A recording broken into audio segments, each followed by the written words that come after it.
This is your host, Jason Snellgrove, and I will be your guide as we journey down the road to pleasure hunt or hitting the long trail to those great cop hunts. This is the Coonhound Collective Podcast.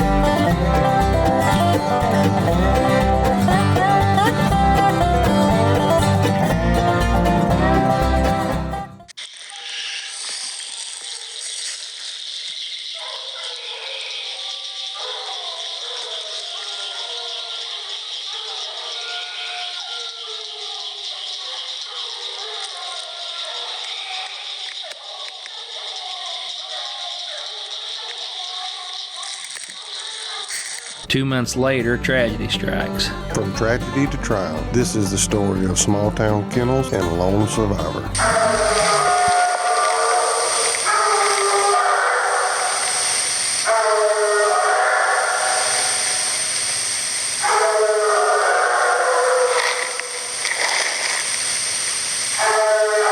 The audio you hear there on the first audio is Lori, Loner, and Star coming on the tree. The second audio you hear there is Loner by herself coming on the tree. Boy, them are some good sounding hounds. Stay tuned for the story. All right, welcome to the Coonhound Collective Podcast Today I am in, southeast Christian County, Missouri, on the Christian County-Taney County line, with Mr. Brett Stevens. Honored to have you here. I really appreciate you taking time out of your day to do this with me. If you don't mind, go ahead and tell us a little bit about yourself and your family and where you're from. Yeah, I live in a little town here called Garrison. I was born and raised here, lived here my whole life pretty much. We're right in the middle of the Mark Twain National Forest. There's about 30 people of us here probably. Just a small little community. Yeah, I seen whenever I pulled up, there wasn't a whole lot here. Not a stop sign or a stoplight or anything. There's not a whole lot that goes on, no. No, it's pretty quiet here. I kind of like it like that. Yeah, that definitely makes it nice for sure. Okay, so what do you do to support your habit of hunting and your family? I work for a chemical manufacturing in Springfield, Missouri. I'm a salesman there. I kind of answer calls and inside sales, stuff like that. Okay, yeah. That sounds pretty cool. Car wash industry. Yeah. So have you always been a hunter, and have you always coon hunted? I've always been a hunter. I've always liked hunting ever since I was a little boy. As far as coon hunting goes, I never started coon hunting until probably the late 80s. When I was younger, I really liked squirrel hunt. Fished, grew up here on Swan Creek and done a lot of fishing and stuff. Kind of burnt myself out on fishing. I don't do much fishing anymore, but deer hunted, turkey hunted, all that kind of stuff. Okay. What kind of dog did you get started with? I got started with, my cousin Russ was the kind of guy that got me into coon hunting, Russ Jones, and he lives just down the road here. He would always come by and pick me up when I was a young boy. He'd stop in up at the house and where I grew up, and he'd say, "Get in, I'm gonna go turn some dogs loose, or I'm gonna go up here and road hunt these dogs." And I'd get in with him, and he was always a fun guy to be around, and big cut up, and he could make starting an old weed eater fun if you had trouble starting. But he's the one that kind of got me into it. He had English dogs, and he's just the one that kind of got me going. I loved going with him to do anything. It didn't matter what it was. If you was going with him, he was going to have a good time. But I got attached to them English dogs that he had, and that's kind of how I got my start, was just going along with him. Yeah. Of those English dogs, are those still the dogs you hunt today? Or if not, what made you go in a different direction? The dogs that he had when we was first hunting was some junior bred dogs. I don't remember what all they go back to. I remember some of the names that he had, of them dogs. But he ended up getting the Backroads Rosie female. And that's what a lot of these dogs here go back to. They're Briar Creek Swamp Rooster crosses. Okay. Is what they are, yeah. Okay. And so the dogs you hunt now are those Briar Creek and Swamp Rooster, Rooster crosses? Yeah. Okay. Mostly, yeah. Okay. So out of all the dogs that you've had through the years, you can tell us a little bit about all of them if you want to. What's been your favorite hound and why? My favorite that belonged to me, or... Well, I mean, but if you have something else you want to add in there, go ahead. Well, the first dog that I got was a puppy that I got from one of my best friends Curtis Darty, which I won't refer to him as Curtis. Everybody around here knows him as Chops. That's his nickname. So if I say Chops, I'm talking about Curtis Darty. But you asked me favorite. Maybe a tough That'd question. be a tough choice. I would have a hard time picking a favorite of my own because I've had times where I've been so mad, so mad at all of them equally. I've been just as happy with all of them equally, but I really don't. Honestly, I don't have a favorite. They've all got different qualities and had different qualities that I like. Different things, different traits. Yeah. That made me like them. Some dogs were just more personable. Some dogs didn't care. Didn't care whether you petted them or not. I had that first dog that I got from Chops. Her name was Grace, and she didn't care whether you petted her or not. She just had a different character. Yeah. Than some of the others. So I don't really have a favorite. I really don't. Yeah. I mean, my loner male is probably my favorite because me and him kind of maybe have a little bit better bond, a little stronger bond than I've had with most of them. Mm-hmm. He's still pretty young, and I've had some decent success with him while he's still in the young stage. So he possibly is probably I would have to probably pick him. Maybe I don't know. Well, here in a minute we're going to definitely get to talk about Loner for sure, especially with the story behind him and all. But coming up to him, say prior to him, what got you from start to Loner? What dogs did you have? What were they out of? And what did you like about them? Yeah, the Grace female I got from like I say, from my buddy Chops, and he had bred one of his females to Herd's Barber Creek Ace, and he had this litter of pups, and he said, "You ought to get one of these pups." I said, "Yeah." I said, I want one of them. And he had a little dark cherry red tick female, and I said, "What do I owe you for this thing? And what are you going to want for it?" And he said, "Oh, I don't know." He said, "We'll figure something out." Mm-hmm. And there ended up being a lawnmower traded in the deal for the dog, is what went down. Yeah. So I got this dog for a traded lawnmower, and he was happy and I was happy, but that's kind of a funny story. Yeah. But Grace was out of Barber Creek Ace, which he placed 17th in 2004 in the World Hunt and was the world champion English female that year, or English male that year. Yeah. But Grace was probably the first hound that I got that kind of set me on fire, and she just had a big heart, a lot of hunt, huge mouth. Started early, which typically these dogs aren't known to really start real early anyway. So I don't get too excited if they don't start early. But yeah. So all right. So Grace got you started. You started competition hunting her. I did. She kind of took off on her own, really, and I just put her in the woods, and they've all got holes, and I'm pretty bad to pick them apart, and if there's not any big holes, I always find a little hole, seems like. But I think we're always critical of our own dogs more than somebody else. That is true. That is true. But she would tree a possum every once in a while, and she was going to get treed, and she was kind of like the dog you talked about earlier, But she had a big heart. She was really gritty, and I regretfully sold her. She went to New York. I can't remember really if I'd made her. Yeah, I made her a night champion before I sold her. Everybody was kind of, I don't know what really happened in everybody's lives here, but our coon cub was kind of dwindling down, and a lot of people wasn't hunting, and gas got real high, and everybody was kind of having a little bit of financial trouble. Times was kind of hard for a lot of us around at that time, and we kind of slacked off and had opportunity to sell a dog, and then, a buddy sells a dog, well, he ain't got a hunting buddy and a partner no more to go hunting with, and maybe I ought to sell my dog too. He got a decent price for it or whatever. And so I ended up selling her, and she went on and win a New York State title with her, and I think he won like $8,000 or $9,000 PKC money on her and all that. And I kind of regretted selling her.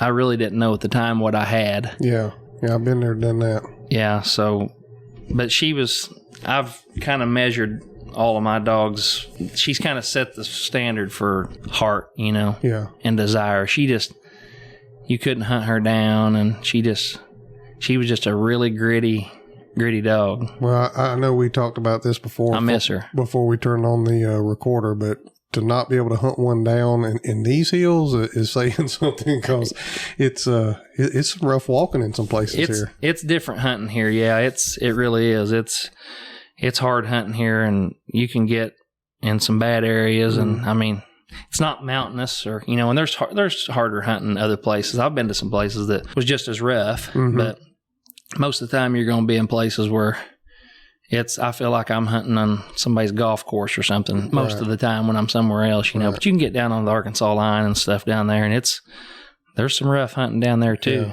Yeah, I mean, for sure. There really is. And then you can get into some good bottom ground down there too. And it's like two totally different worlds here. I can't believe this is all in the same state. All in the same place. Yeah, for sure. Okay, so that was Grace. What was the next dog after Grace? You sold her, and did you have a dog at all when you sold her? Or? I sold her, and I ended up maybe with a puppy or two that never panned out, and kind of everybody kind of seemed like took a break, myself included. Everybody kind of quit hunting, and other things was more important, trying to keep your head above water financially, not have a dog and stuff like that was kind of, but I don't know how long the period was that I don't really know how many years there was. I try to forget about that. That was a bad time in my life not having a coonhound, Yeah, I understand. I went through the same thing. I moved from Alabama to Missouri into an apartment, so I had to get rid of all my hounds. So, yeah, I completely relate with that. But I ended up getting, Lori would be the Lonesome Dove Lori female. Would have been the next one that I... And I'm assuming she held the bar to Grace, or... They were two totally different type of dogs. Hunting wise, they Grace would, she'd cover a dog with a coon, and she'd split tree and hold and all that. But Lori's, she's a little different type of dog. She's pretty much a dead loner. You very rarely would have her with another dog, or find her with another dog treed. You got her from a pup? So how Lori came about was Chops, which has been a big influence on some of the dogs I've had, obviously, and you're going to hear me mention him quite a bit, and he's getting mentioned again on this dog here. So he's made some good crosses, and he raised her from another female that he had. And a distant relative of mine, Mike Mitchell, actually bought Lori as a puppy, an 8-week-old puppy, from Chops. And I got her from Mike. I knew that Mike that had her, and they said that she's, I'd heard about her, and that she'd turned tricolor, and she had a big mouth, and I don't know if he lightly started her, and wasn't hunting a whole lot. And I thought, I'm gonna go up there and look at her and talk to him, and I thought I would try to see if he'd want to sell her, and I was going to try to buy her and this and that, and because I'd heard a few things about her. So he didn't want to sell her, and I told him, I said, well, why don't you let me take her on, why don't we partner on her and let me hunt her for you, and so I got her, and I started hunting her by herself, and she was, when you cut her, she went hunting, and you didn't have to whip her or make her go hunting or holler at her or anything. When you cut her, she went hunting.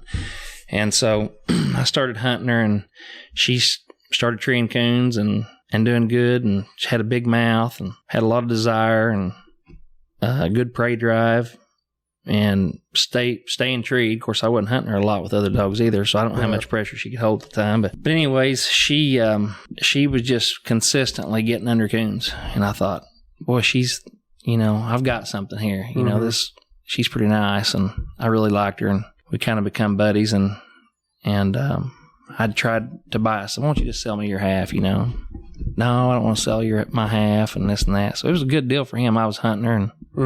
But anyways, I later on ended up buying him out and got all of her to myself, and that's kind of the beginning of her. Okay. Early on. Yeah. On Lori there, after you got her bought out, did you start competition hunting her, or was she just a pleasure hunter? No, I'd been hunting her quite a bit and put her in hunts and made her night champion and all that. We were still partners on her at the time. Okay. And I don't even really remember what year it was I bought her from him outright, but I was partners with him on her. She stayed at my house all the time, and so he was kind of paper partner with her most of most of her life, that we was partners on her. But so from Lori, was there anything that really set her apart from other dogs that you either had or even have now that you really liked, that you was wanting more traits from her to reproduce? she had, Lori was.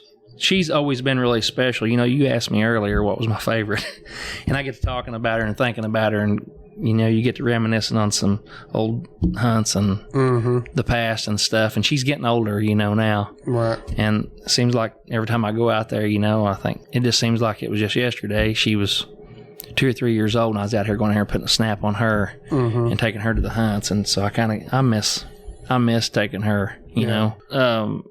A lot of these dogs that went back to Rosie that Russ had bred different, he never bred the same stud dog twice to Rosie, and she reproduced on about everything he bred her to. But they were really independent, huge mouths.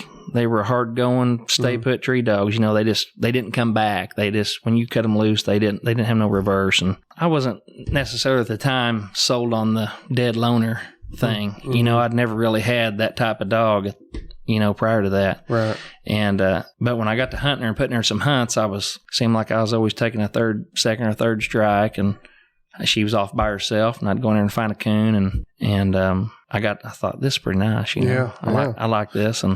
And she was pretty good at it. And, when you cut 4 dogs, she was the type of dog that would always she was a hard going dog, but it was almost like she was just too smart. She just let them dogs blow out, and she'd kind of prance off. A lot of times, I'd see her stop, look back my way, and then dart off in the brush, and she was funny thing about her was she was a left-handed hunting type dog, so I knew most of the time she was going to go left-handed. Yeah. So I could cut her a different, point her a certain way, and if I wanted her to go north, you kind of might want to send her east if you wanted to go north, because she's going to go left-handed. Yeah, I talk to people all the time, and people that don't coon hunt, they don't understand the relationship you build with a hound in the woods, to the point of, just like you said, when you cut her loose, she's usually going to go left-handed. And it just, when you tell people that type of thing, it just blows their mind that, well, how do you know that dog's going to go left-handed? Well, I've been out here with them for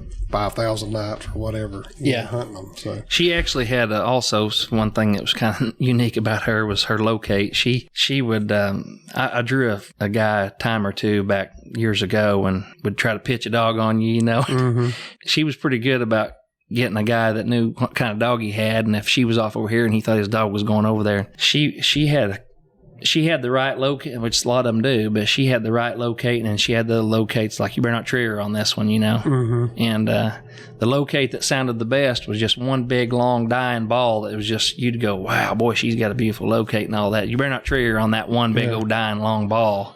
Yeah, because she may not stay there. Yeah, and I've had guys that would tree a dog right, and that I've had that happen before, and her move on, and made it kind of comical sometimes, actually.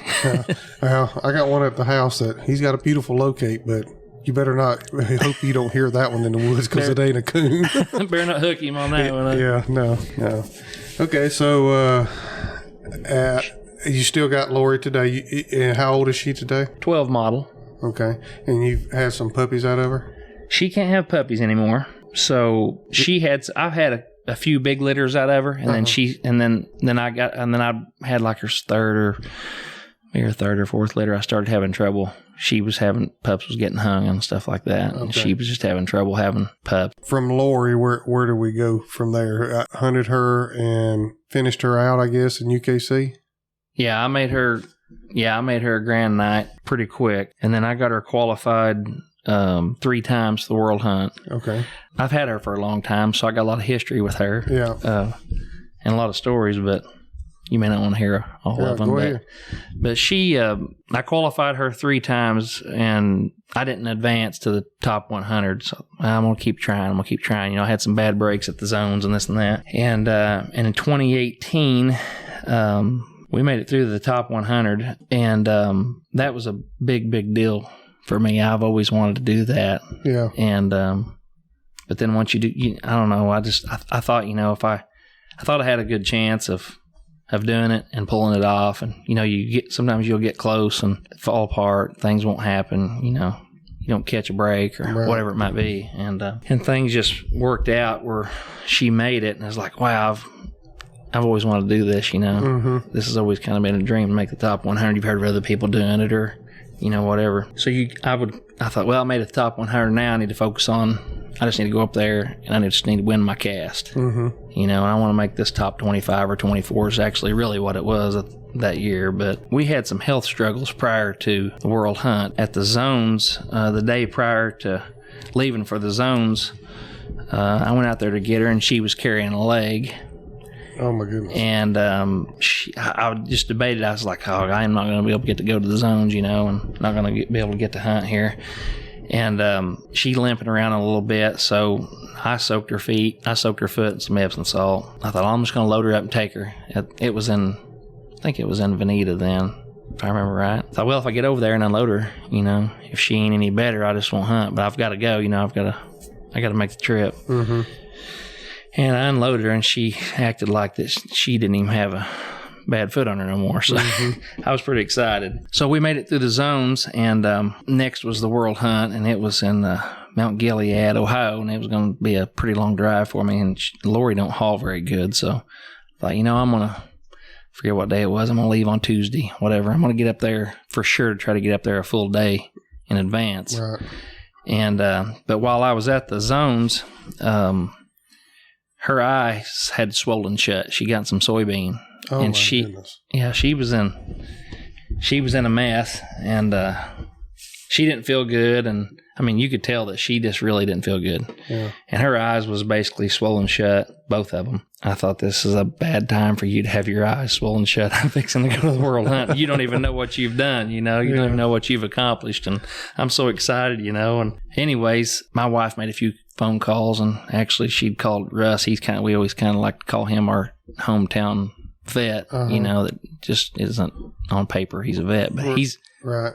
He always, I tell a funny when I always ask him, how did you learn all this, or how did you know that, or whatever. And he said, well, if you've had as much stuff die as I have, he said, over the years, he said, you just learn.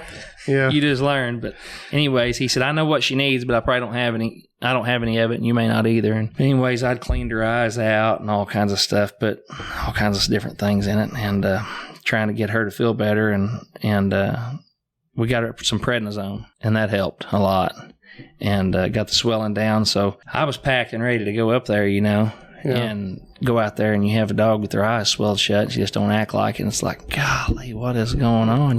This got the wind jerked out of my sail there. But I went out there the next morning, and I thought, if she's better, obviously I'm going to load and go here, but I'm not going to be able to get out there as quick as early as I was wanting to for her to get settled in. And my she's pretty encouraging, and she said, everything's going to be all right, and we just need to pray about this too. And so we had prayed about Lori healing up, and I went out there the next morning, and she had one eye completely open, and she was blinking the other one. And I thought, well, this is good enough. Yeah.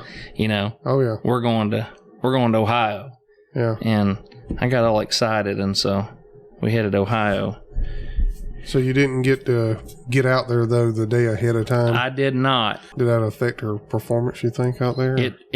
Well, no, it actually didn't. It was, when things are meant to be, it's just meant, right. When things are meant to be, it happens. And I guess it was just meant to be. But when I got out there, she acted pretty good, actually. I'd give her another round of prednisone, which I'm sure that probably helped her a lot, make her feel better. But it really didn't affect her when we got up there. Every dog up here is ready. These handlers are ready. I wasn't mentally. I just didn't have. I was just like, man, we're not ready. Right. Right. And I've come all the way up here, and she's just not 100%. That's what it was. She just wasn't 100%. Right. I knew she wasn't 100%. And but she proved me wrong. I mean, we made it through round one. I drew 3 really good dogs. Drew one dog that a lot of people, I think, had picked to make the top 20 and maybe even the final 4. The thing about going from here to parts of the country like that up there, I mean, you're going to hunt soybean or corn, mostly corn. Mm-hmm. And we don't have a sprig of corn down here unless you throw it out of the sack. Yeah. Yeah. But she's not used to hunting cornfields, and she never was very good at hunting cornfields either, and she did not know how to hunt them. back to like what I said earlier about it being meant to be. It was just meant to be for her to win. I mean, she acted like I had hunted her in them cornfields her whole life. Wow. And she really done good, and we ended up winning that cast. Actually, a gentleman on that cast found my coon on the last tree. She was off by herself. It was really a good feeling. Yeah, I bet. And then we had to come back, and they don't do that now, make you go out and tree your own coon by yourself. But we had to go back out, tree a coon by herself, and she done that. And then it was on to the next day, Yeah. I guess it was just meant to be for me to advance that far. Her wheels fell off of her the next day. Oh, okay. She went back to, I'll tell you what, she would miss. She wasn't a really super, what I would call a super accurate dog. She would miss every now and again. But I can tell you this, from the first, when I got her qualified at the RQE, from the RQE to hunting in between, to the zones, and then to the world, that round 3 on that first tree that she made on round 3, it wasn't good. It was a dead snag that had Virginia creeper growing around it, and it was as slick as a telephone pole. And it was awful. It was embarrassing too. And because you make it to round 3 and it's like you get struck in, you get treed off over here by yourself. Actually, she had a dog cover her on that, recut off of that, and she went and got in I don't know how many hundreds of acre cornfield, and stayed in it. Literally stayed in that cornfield. And I'm walking around with these guys scoring coons, and it's like, this ain't even the same as the day before. Yeah, what's going on? Is this the same dog? And I was aggravated, that whole time walking around and shining and finding these guys coons and knowing that she's capable of, there's coons here, and she ain't getting under them, and she's got over here and got in this cornfield, and she just got in that cornfield and it just fell apart. Yeah. And we got beat. But as I was walking around, I was thinking the whole time, I thought, I just need to be thankful that I made it this far. Mm-hmm. There's a lot of guys that didn't make it this far. That's true. And I just kind of had to change my mindset. But I'll tell you what, losing makes me want it even more. Yeah. And I thought, I'm coming back. I'm going to be back. I'm going to come back, and I'm going to try to go farther than this. Mm-hmm. It makes you want to go back even more. Yeah. Nobody likes to lose, but it does something to different, it does something to some people. Yeah. Well, I'm very competitive myself, and it's definitely frustrating when you're out there and you're not winning. It's one thing not to win, if your dog ain't performing. It's another thing when it's neck and neck and you just get beat. I mean, it is what it is when you get beat, but when the dog, can go out there and perform and do better, and she don't go out there and perform, or he don't go out there and perform, it definitely makes it tough for sure. It does. Because they're a much better dog than that. Okay, so Lori there, how old's her pups? What she got on the ground? What happened was she had, I had 2 litters. I think she had 11 in the first litter, 12 in the second litter. Bred her to the John the Baptist dog. A few dogs out of that, they probably treed some coons, but they wasn't nothing spectacular. And then bred her to the Super Scoop dog after that. I think there was 11, or I can't remember exactly. It's been quite a while back. Right. There's a few dogs out of that panned out. Nothing exceptional, Yeah. Unless, I don't know if they didn't get a chance or what. But you asked earlier about, she can't have pups anymore because I had some trouble with, I bred her to, Russ and Colton owns the little bighorn dog. I bred her to him, and there was 6 of them, if I remember right. But I think I had to go get a C-section. Okay. One of them was hung, and then another one behind that was dead, and they ended up saving 4 and cut 4, and I actually got one of them females right now, and then I sold Colton got one of them, and then I sold the other 2. Was you hunting another dog at the same time, or did you have another dog you was working on while working after Lori? Yeah. This would have to be my star female. Mm-hmm. So Freddie Wells in Oklahoma, I was talking dogs with him. I don't remember why I'd called him or what the deal was, and he had mentioned to me that he said, "Hey, I'm going to be using some Wilcox Thunder Bingo semen on one of my females, his dual grand Tree Rockin' Nelly female." And I'm sitting there when he said that, I thought, oh my gosh, I didn't even know he had any semen out of bingo. And, you know, and I said, really? Really? And he said, yeah. I said, well, what's the chances of me getting one of them? And I figured he probably already had, you know, had told a few people and had the litter spoken for and all that. So he said, I asked him, said, what's the chance of getting one? He said, there's a good chance. And he said, not very many people know I'm going to make this cross. And I said, how much you want for them? And what are you going to ask for them? He told me. I said, I'm mailing you a check tomorrow. Yeah. And I was excited. I didn't think I'd have a chance of getting one of them pups. And so I wasn't going to mess around. I told my wife, I said, I'm mailing him for that dog, for that pup. I wasn't messing around. So I jumped on that pretty quick. Yeah, sometimes you have to make a move. Yeah, so I was pretty excited. So that out of that cross come your star female that you have? It is, yeah. She's out of Wilcox Thunder Bingo and the Tree Rockin' Nelly female that Freddie had. That's what he used that semen on. So she had, I think there were 6 of them. Mm-hmm. Them things were about 2 weeks old. The zone quarterfinals was in, I believe it was in Oklahoma, and so I thought, I'm going to drive through there, and I'm going to go by and see this litter. Mm-hmm. I was dying to get my hands on them things, and I went by there and looked at them. They was 2 or 3 weeks old, and I didn't have first pick. I think I had third or fourth pick or something, and looked at several of them. I thought, this one here is the one I like the best, but I'm sure somebody will pick it, Right. And there was only one male in that litter. There was 5 females and 1 male. That's what there was 6 total. And so anyways, when it come time to pick her up, I drove out there, and a couple of the guys had come and picked theirs, and Freddie kept the lone male in that litter. Mm-hmm. And I saw this little female, and I thought, that's the one I want. So I called to her and kind of eased my way over to her. He had a big area to turn him loose and let him run loose. And she didn't not want nothing to do with me. I would kind of ease toward her, and she'd run away. Mm-hmm. And I'd kind of go to try. I was wanting to get my hands on her. I was wanting to pick her up, there was just something about her I liked. I liked the way she was acting. She kind of stayed away from them other pups, and I liked her looks, and I don't know. She was just the one, and I could not get my hands on her. Funny story here. He had a car sitting over there, an old car. She ran under that car on me, mm-hmm. and hid. And I thought, what am I doing chasing down this? What I was doing was I was picturing myself in the middle of the night somewhere over here in the middle of nowhere. Right. Trying to catch her at 7 or 8 months old running under a vehicle. Yeah. Now, if you've cooned long enough, you ever had a hound run under a vehicle on you and hide from you? Yeah. Oh, yeah. Aggravating. But anyways, she ran into that car, and so I had to dig her out, and I drug her out. I got her coaxed over there close enough to me. I drug her out from under that car, and I actually called Russ, and I said, what do you think I ought to do? I said, am I messing up? I've had to run this pup down. He said, I know how you are. I said, if you put her down and you get a different one, he said, you're gonna bring that up, and you're gonna gripe about that forever. Just get her and get out of there. Mm-hmm.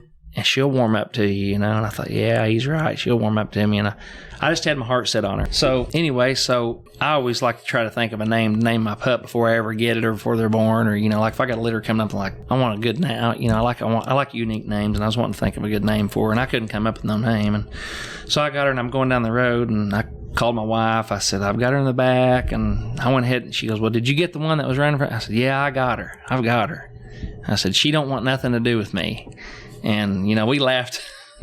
We laughed about it, and we're going down the road. I'm going down the road, and I've got her in the back, and it's storming and raining. It's just a bad storm. And I asked my wife, I said, if you think of something, to name her, I want Bingo in the name, and I just don't know what to call her. Small Town, I want to call her Small Town something Bingo. Mm-hmm. And so she'd call me back, and she goes, I've got it. I've got the perfect name. I said, what's that? And she goes, call her Star. Mm. She goes, that's the free space on a bingo card that allows you to win. Oh, okay. And I was like, oh, you're a genius. Yeah. Well, I know my wife's way smarter than I am. Yeah, yeah. Well, mine for sure is, yeah. And if you ask anybody around that knows me or her, they'll tell you the same thing that she is.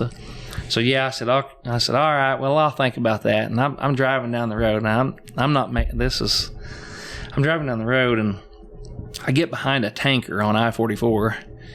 and on the other side between here and Tulsa. I don't even realize that I'm behind it and what I'm looking at for the longest time. I don't know what if I'm thinking about what I'm going to name this pup, or I'm stressed out about this driving around all these semis, and I'm in our car, and there's this tanker behind us, and it says Star Petroleum on the back of it. Oh, okay, yeah.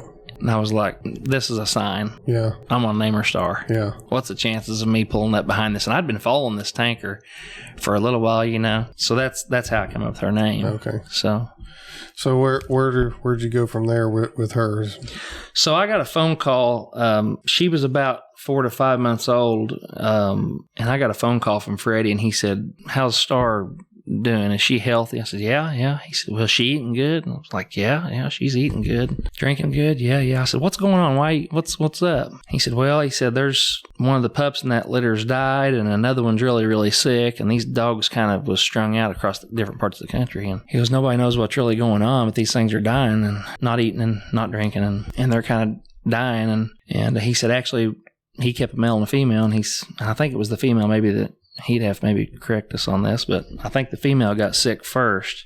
And he said, my female's sick. I got her at the vet right now. And I'm like, wow, this is bizarre, So anyways, I said, well, he said, keep an eye on her. And I said, okay, I will. She's doing good though, Get another call from him, and he'd said his female died and the male dog's sick.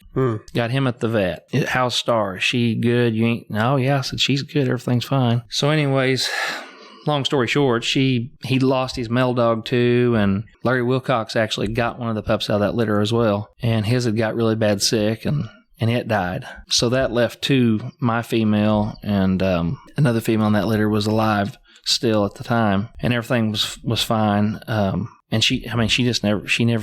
Nothing ever changed. She never got sick, and so 4 of them died. But Freddie had ended up, that's what I was going to say, Freddie ended up getting a autopsy done on his male, and they said that they had contracted this, I think they call it histoplasmosis, which is a fungal infection. Okay. Which I think comes from like wild bird droppings in their water or their food. And for whatever reason, Star and this other female obviously didn't get into this. Yeah. So it was kind of a miracle, but I look at it that way anyways. 4 of the 6. Pretty tragic, especially with a cross like that. Yeah. Out of bingo it was pretty tragic, and I know that it was pretty tragic for Freddie for sure. He made the cross and he kept 2, and he didn't even get anything out of it. Yeah. Yeah. So sure. But yeah, she started showing interest in a coon at about 5 months old or so. And I typically don't get too excited about 5 and 6 month old pups. And a lot of people like them pups to start at 4 and 5 months old. And I've just not been used to dogs starting that early, right. And then just taking off with them and, having a grand night at 12 months old. Right. And I've never had a grand night at 12 months old. I don't care to have a grand night at 12 months old. Right. I don't care about that. That don't mean nothing to me. But I thought, well, I'm going to let her tag along and take her with Lori. And actually, my brother, Mike Massey, he said, let's go. It was on Christmas night. And he goes, let's go coon hunting and let's take our wives. Which they usually don't ever go with us, And he said, have you ever coon hunted on Christmas? I said, no. He goes, let's just go coon hunting on Christmas night. We ain't got nothing going on. I said, just to say we did. I said, all right, well, let's go. And so I was going to take Star, and my wife said, are you not going to, I did take her, and my wife said, are you going to put a tracking collar on her? I said, that dog don't need no tracking collar on her. She probably won't even go nowhere. Mm-hmm. She'll probably just walk around with us, and that's fine. And so she said, I think you ought to put a tracking collar on her. And of course, she's right again on that. So I'm glad I did. I said, all right, I'll put a tracking collar on her if it makes you happy. So I put a tracking collar on her. And anyways, we sent them off into down this big holler, this old road bed, and it runs off into a bunch of big mature timber. And, like a lot of times when you cut a pup with an older dog or something, you don't expect that thing just to disappear in the dark out of your light, not see him again. And I just thought, well, she'll run down there 50 yards or whatever, and then turn around and come back. She'll be with us till Lori gets treed. Never saw her.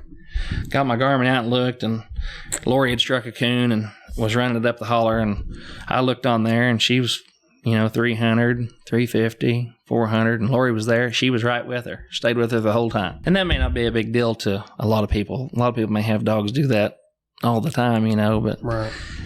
But I just don't expect it. And if it doesn't happen, it doesn't mean, no big deal if it don't happen. But she, from that day on, from every time I ever took her and cut her, that dog never comes back. Wow. From that day on. I never cut that dog one time after that and her run 100 yards out of our light and then come back to me and just mill around with us. She was gone, and, yeah.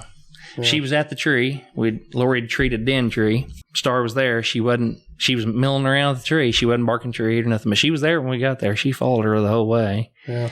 So I started her with Lori and started hunting with her off and on just a little bit. It was, I think it was maybe that spring.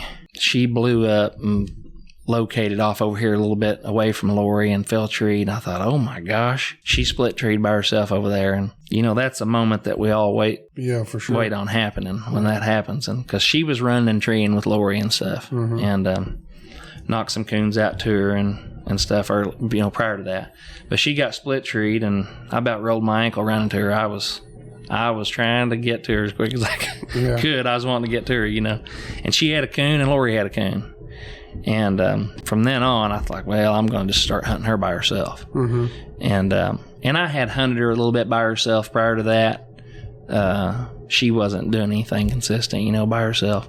But from then on, I was like, all right, she's splitting like this and holding pressure from this far apart, Yeah. Which they was pretty close, not far, but so I just started hunting her by herself, and she just took off. Yeah. So that's pretty good. And you've competition hunted her? Yeah. So I started putting her in a few hunts, and actually I don't think I put her in any hunts prior. No, I don't think I'd put her in any hunts yet. So this dog, you said you sold her. So yeah. So what I done was I was excited, and a lot of guys would put videos of their dogs treeing on Facebook and stuff like that. Right. So I started posting a few videos of her treed and making some posts and stuff. And I wasn't trying to sell her. I was just excited. My dog was doing something good, and she was special to me, and I was just sharing her with everybody and posting her on there a little bit. And that was probably my biggest mistake.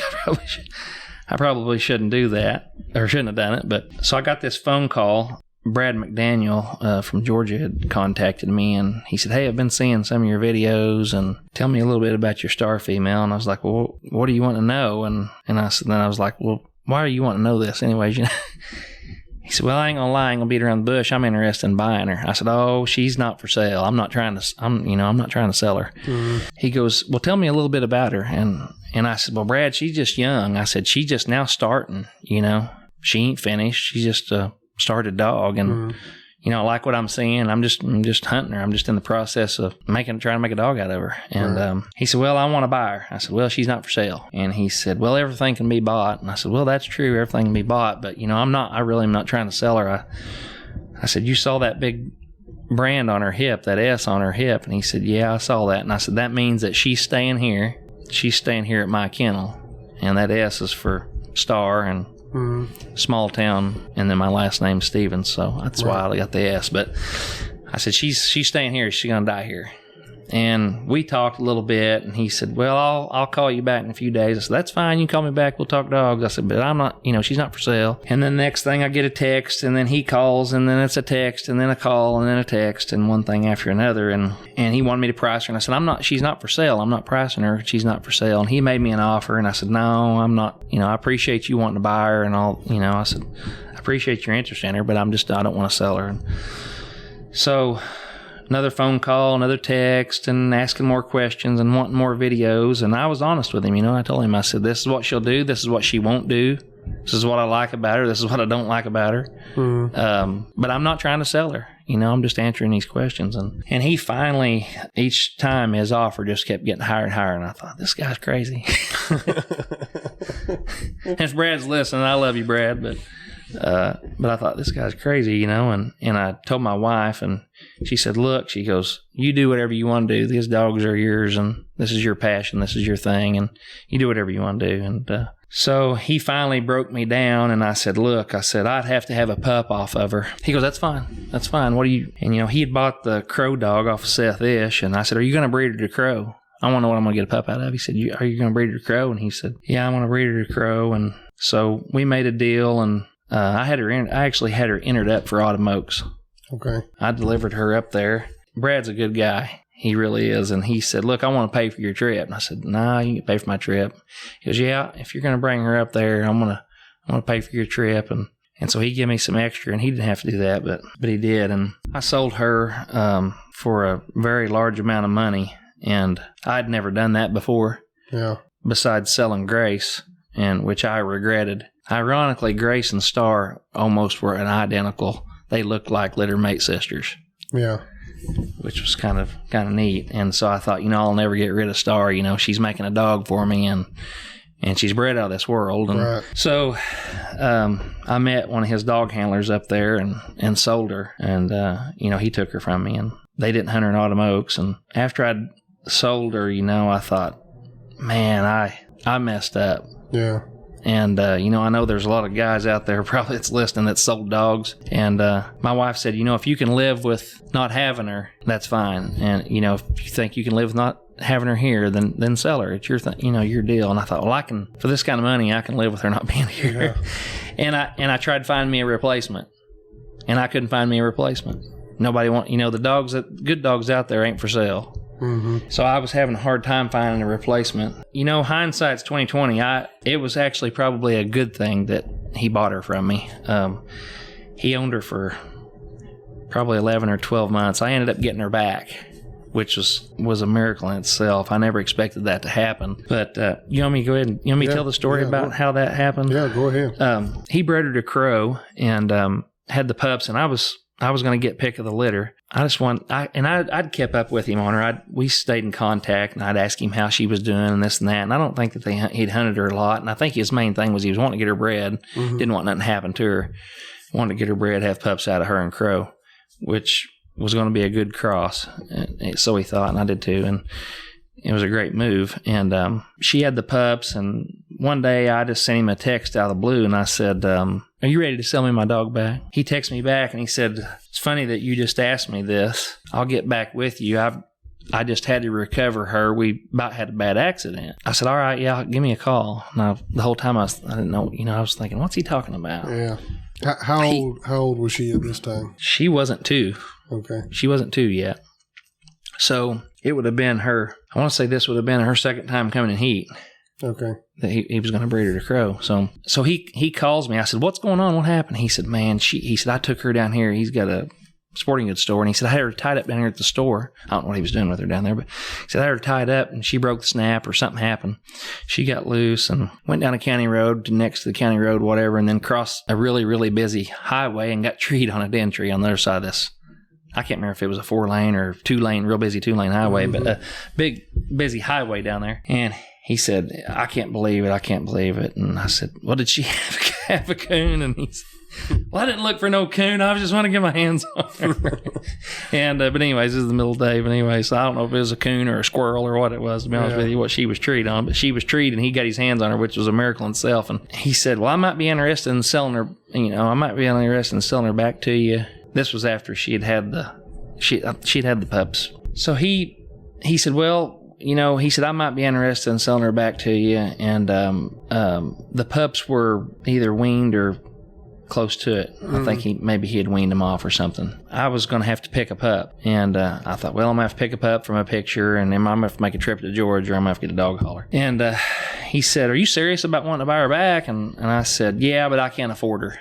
I can't afford to buy her back, and because he paid a lot for her, and I knew he was probably going to want a lot for her. Anyways, we talked back and forth, again, texting and talking back and forth a bunch, and I thought, just for the simple fact that I'm got an opportunity to get her back, I thought, I'm going to try to get her back. I can't find a dog, to buy. Right. And I didn't have anything young to hunt and train and get going on my own again. And so we come to an agreement, and I forfeited getting a pup, and I don't know if he kept that pup or sold that pup. I got an opportunity to get her back. She just kind of picked back up where we left off. I just got her back, got to hunting her again. Yeah. Got her back in shape, and I finished her to a show champion. I made her a grand night and just a few hunts. The best win that I'd had with her, I hunted her in just all, I just didn't save her and hold her for every big hunt there was, Right. I hunted her in any hunt I could hunt her in. But in 2019, I placed second with her at the Winter Classic, which was a good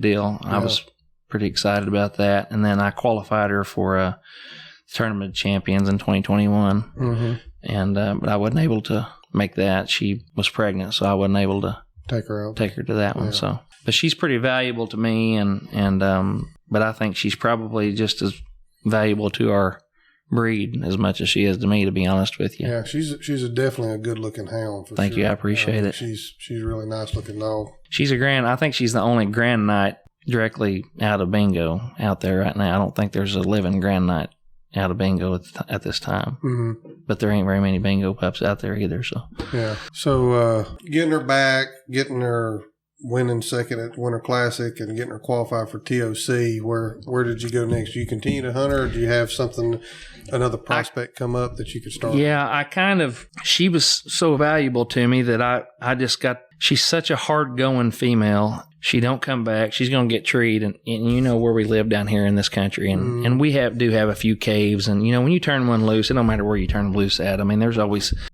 a chance you're taking when you turn a dog loose, a hound. You know, they could end up in a cave around here, or you know get run over or whatever. And I never was like that before, but since I'd granted her and I knew that how she was bred, and I wanted to breed her to certain dogs, and I had just these different ideas and thoughts of what I might breed her to, and I just need to get something off of her to hunt, you know. Yeah. Just to promote my kennel and just to have something off of her and kind of have my own stuff, try to get my own stuff off of her, you know. Yeah. What dogs did you end up with a puppy out of her? After you got her back, did you breed her at that point and end up with any dogs out of her, or? Yeah, I bred her to after I'd made her a Grand Night. I bred her to. I think the dog I bred her to was Postel's Totally Awesome Seaman. Okay. And she had 13 pups. I give away several of them and kept a few for myself and sold a few. And there's a dog or two down south that's out of that cross. I don't know how old those pups would be, but there's a few of them that's going to title out for sure that I've been getting some reports on. I've lost track. I mean, there was 13 of them. I've lost track with a lot of them. Right. I haven't had any. For myself, I didn't have any of them that turned out. Okay. The crow, that was the thing that I was going to say a while ago when Brad getting his hands on her and breeding her. The pup out of that cross just this past year won Southern English Days. Okay. And then there's another dog. I think that dog's been granted and maybe have some PKC money won. I'm not sure how much or anything. So, but then there's another dog in Louisiana. He's a night champion dog, won a little bit of money in PKC. He's got a crow. So Brad getting her and all that was really a plus. Yeah. You know, looking back on it now, I'm glad that it happened the way it did. I mean, I'm glad I got her back. Yeah. But I probably, if I'd had her, I probably wouldn't have bred her to crow. Yeah. At that time. Seemed to be a pretty good cross, though. Yeah, I think it's turning out that there's several of them in there that, that didn't make much, but there's also a few of them that did, which that's like with any cross. I mean, most crosses don't work. So I bred her to, not this last time, but the time before last, I bred her to Hard Time Red Cloud, which was a Grand Night dog. He's been dead a while. He was out of Hard Time Rocky and a female that Richard Moore had named Moore's Dolly. She had 6 in that litter. I kept a female out of that cross that I'm currently, those are about a year old right now. She's lightly started. I've been taking her a little bit. She's got a lot of potential. I see a lot of good things I like out of her, but she's just not quite at that point yet. There's one that's down south that started pretty early that's really a cranking good from what I've been told. So, I think that was a decent cross. I'm really, really looking forward to this female out of the Hard Time Red Cloud and Star cross that I kept. She looks just like her mama, and she's got a huge mouth, and she's got a lot of drive, and she just looks good. She's just a looker, Yeah. And looks like a hound, sounds like a hound. So I'm really looking forward to her making something for me. She may not. I don't know, but... And then I bred her to... the most recent one was I bred her to Top Gun Seaman from Larry Wilcox, and she had 3 in that litter. Larry found out that I was going to make that cross, and he was actually the first guy to call me, and he said, I got to have one of these, and give me your address. So Larry drove from Michigan down here and got one. There was 2 females and a male. She just had 3. Larry acted like he wanted a female. Larry's always has had a lot of good stud dogs over the years. Yeah. And it almost appears that he's been a male dog man, but he drove from Michigan down here and acted like he was going to pick a female, and he come down and picked the only male in the litter. I wasn't really surprised. I was more surprised that he was going to get a female. Right. And he said, well, I'm going to take the male. And I said, I picked first, and I said, I must have been going to get the female that you wanted. I kind of teased him, but he said, no, not really.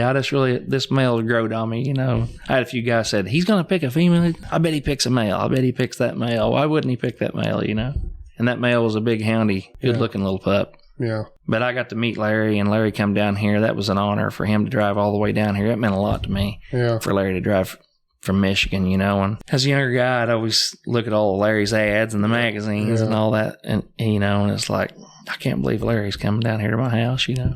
It was pretty neat. It was great. I guess speaking of the magazines and seeing dogs in the magazine, that's before this podcast come to fruition. That's kind of how I got in contact with you. Is my son has showed a dog over here at y'all's club, and I didn't really know about you and the next dog we're going to talk about, but I ended up with this English female at the house that me and my daughter have together, and we were wanting to breed her, and I was wanting to breed her to a blue male, and just so happened I got the bloodline in that month, and there's this blue English male dog on the front cover, and then I go to read about the story and find out this guy don't live but right down the road from me. This is the dog I need to breed to, and so I think we've I text you about breeding to him and kind of talked a little bit, and then we were able to get together to do this, and so got us together. Where did Loner come from, and the kind of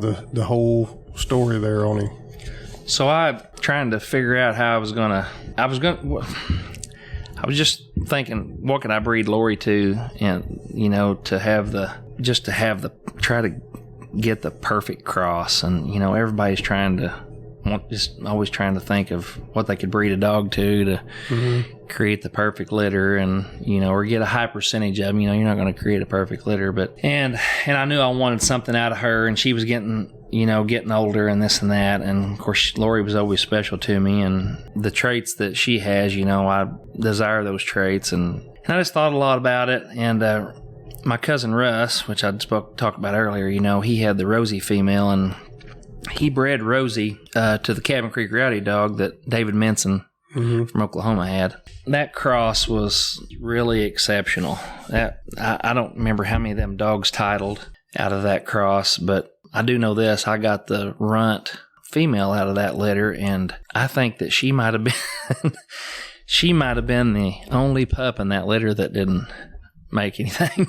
Yeah. So I didn't have good luck with it, but I thought that was such an exceptional cross. And Lori is, she's double Backroads Rosie bred and Cabin Creek Rowdy. And I thought, man, I need to try to get a hold of David and see what at the time I wasn't sure if he had any semen on Rowdy or not. I'd heard that he did, and I knew that none had ever been used, and I thought, well, this would just be, if we could pull this off, if I could get some, I was going to try to buy some semen from him. He didn't want to sell any of it, and he said, well, tell me about your female, and one thing led to the next, and I wasn't trying to, I knew I couldn't duplicate Rosie and the Rowdy cross, which created the Barber Creek Ace male dog.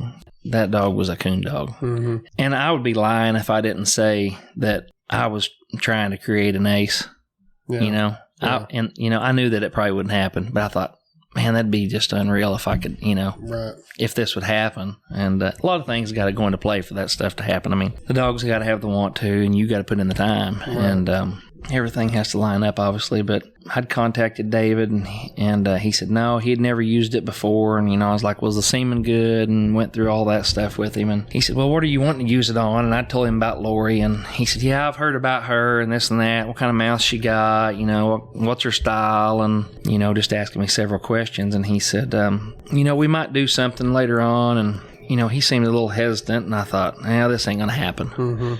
I can't remember if maybe she was getting ready to come in heat and then went out. And it took a little while. I mean, it just didn't happen overnight. And I'd contacted him again, and he said, well, I would like to see her go. I'd like to see her go hunting.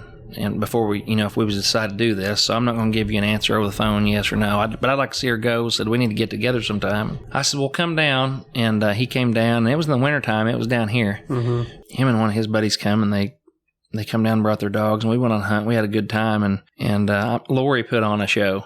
She got through the country and got treed, and we'd make another turn out. She'd get through the country and get treed, have a coon.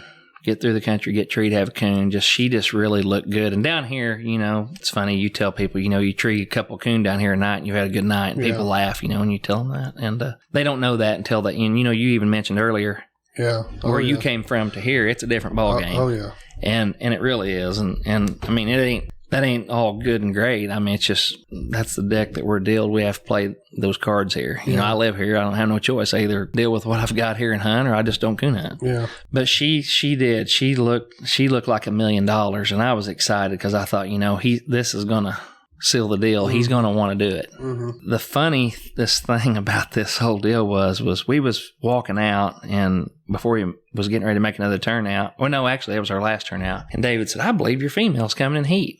And I said, "Are you serious?"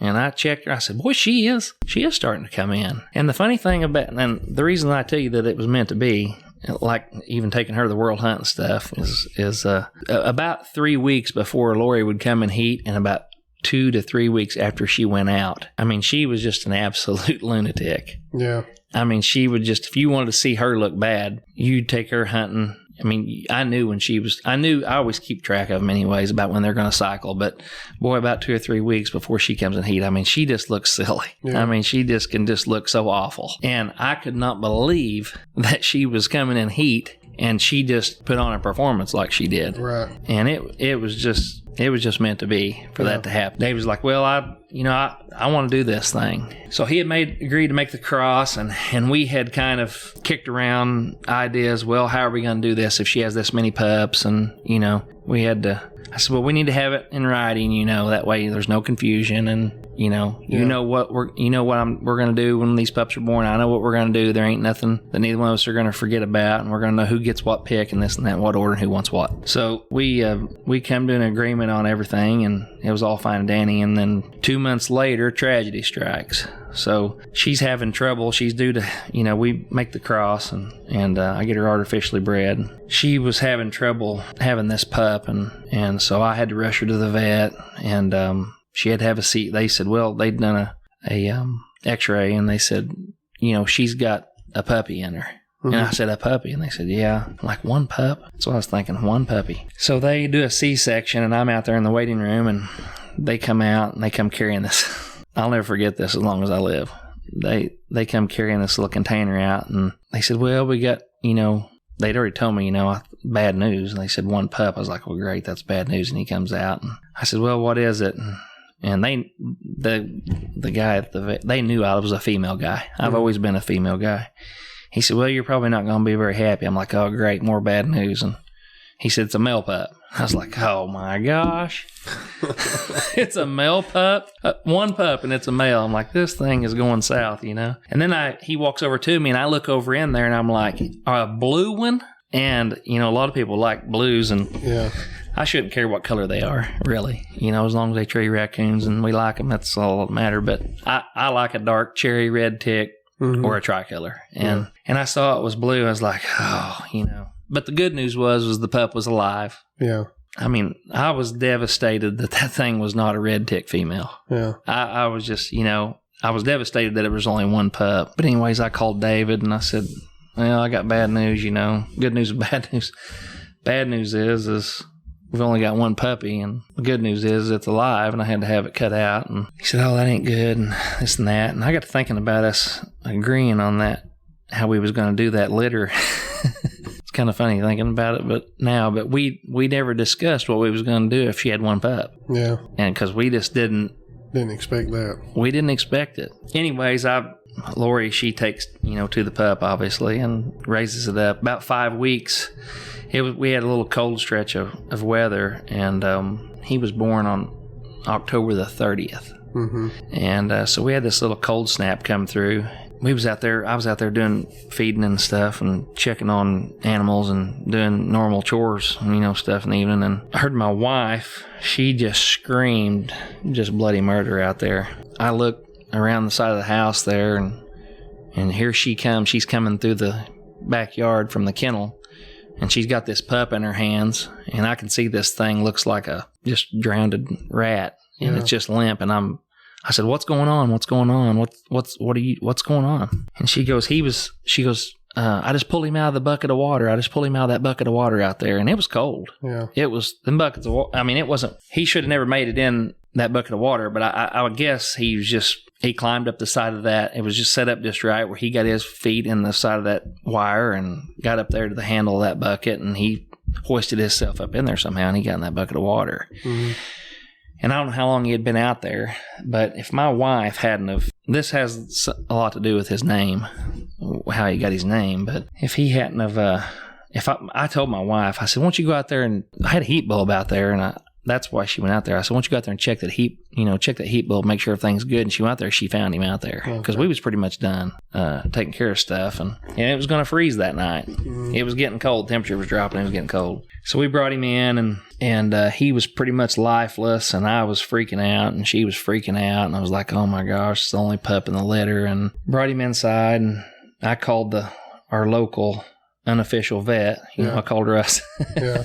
Said, "You're not going to believe what happened." I said, "Melanie just pulled this pup out of the bucket of water, and he's lifeless, and what I need to," he said, and I was just freaking out. I knew I had to get the pup dry. I knew I needed to do this, but just in the moment, I just lost my mind, and I was just upset and just didn't know what to do and freaking out. And he said, "You got to get it dry. You got to get it dry, and get it. You're just going to have to get the pup dry and get him warm." So we started to do that, and it just wasn't seeming like it was helping too good. And I called a few vets, and this was on a Sunday afternoon, and I couldn't get anybody to answer anywhere. And my wife ended up calling, and I was, messing with him, trying to, just rubbing around on him, and had a hair dryer on low on him, trying to get him dried off, trying to get him warmed up, and moving him around, and listening. I didn't think he had any water in his lungs, or he didn't sound like it, So she left a voicemail with one of the vets, and they called back pretty quick, and they said, "Look, here's what you got to do. You need to put a little energy back in this dog. You need to get some K-Rose syrup or something if you got any, and rub it on the gum line of that pup." And said, "He'll come to life quick." Said, his sugar's low, blah, blah, blah. My wife had some K-Rose syrup, and she rubbed that on that pup's gum line, and it wasn't 2 minutes, and that thing come to life. Like it was amazing to watch that pup. He was up on his feet, and he just he was on a sugar high, Yeah. Oh, yeah. He come to life. Yeah. And so he survived this drowning, and he survived. He basically was a miracle birth to begin with, so he kind of survived. He shouldn't have been born, to be honest with you. It took a while before I'd got her to the vet, and they done the C-section and all that. So he'd been in there quite a while. So I wasn't expecting him to be alive, if you know the truth. Yeah. Okay. At this point, he's still just a small pup. Yeah, he's 5 weeks. He was about 5 weeks old then. 4.5, 5 weeks old. I hadn't gave him a name yet at that time. So yeah, and so that's where Small Town Lone Survivor come from. Yeah. So I was trying to think of a name, and I'd watched the Lone Survivor movie, and I'd watched a lot of interviews and stuff with Marcus Luttrell, and I've always had a lot of respect for our military and our soldiers. And my brother's retired from the Army, and I've always just been a huge supporter of our military, and I'm sure it probably has a lot to do with my brother. Right. And so I've seen and watched every interview on Marcus Luttrell, and he's just always been my hero. And so my wife said, you ought to call him Lone Survivor, Small Town Lone Survivor. And I said, well, what would I call him? I'm going to call, I thought, I ain't going to call him Survivor. So I was thinking, Lori, she was always a loner. And I thought, if he takes after Lori's traits, and I expected him to, I thought this dog is probably going to be a loner. Now, if I'd have named him this and he didn't take after, this name wouldn't fit him. And so I kind of rolled the dice on naming him this, because he very well could, may not have this trait, he may not be like his mama. And so I thought, well, I'm just going to call him, I love the name. My wife comes up with a lot of my dog names, and she's pretty good at coming up with dog names, but she basically named him, and she kind of helped save his life getting him out. Because if I hadn't sent her back out there, she wouldn't have went back out there and checked on him. He wouldn't be alive today. So, right. So I call him Loner, and it's just always.